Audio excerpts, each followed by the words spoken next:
When we talk about the richest people in history, names like Jeff Bezos and Elon Musk come to mind.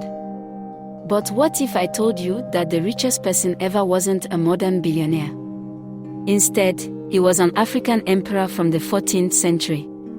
His name was Mansa Musa, and his wealth was so vast that it literally collapsed economies. But what did his riches mean for the people of Mali? And why, despite such historic wealth, is Mali today one of the poorest nations on earth? Mansa Musa ruled the Mali Empire from 1312 to 1337, overseeing vast gold and salt reserves. These commodities made Mali one of the wealthiest regions in the world. However, the key question is, how was this wealth accumulated? Musa controlled all gold production, meaning the mines were owned by the state, essentially by him. But he wasn't the one digging. The real labor came from Malian workers, who toiled in mines and trade routes, extracting wealth they would never fully enjoy.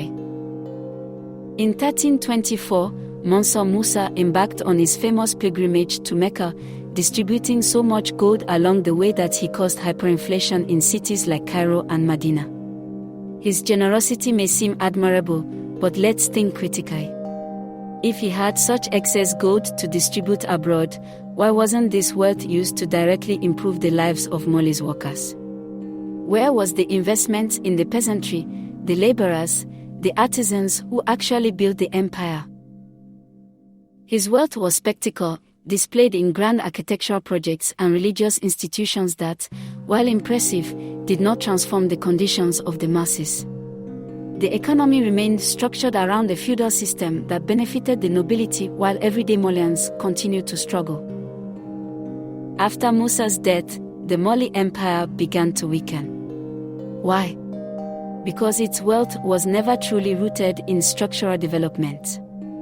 It was based on resource extraction, gold and salt, rather than an economy that benefited the common people.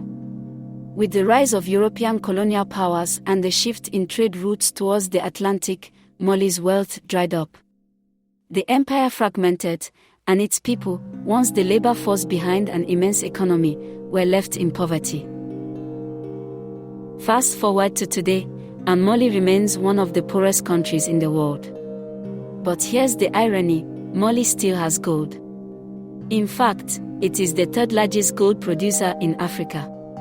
Yet, much like in Mansa Musa's time, the wealth is controlled by a ruling class, only now, it's multinational corporations and political elites. The laborers in Malian gold mines work under harsh conditions for wages that do not reflect the true value of their labor.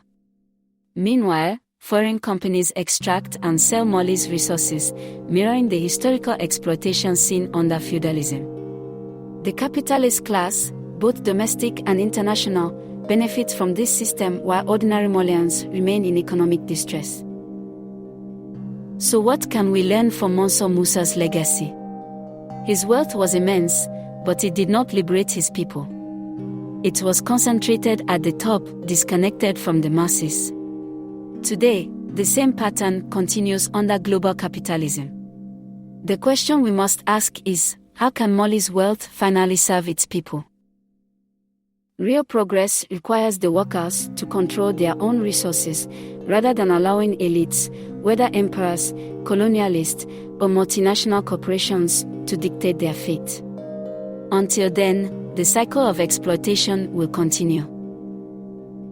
History teaches us that wealth alone does not equal prosperity. Only power in the hands of the people can do that.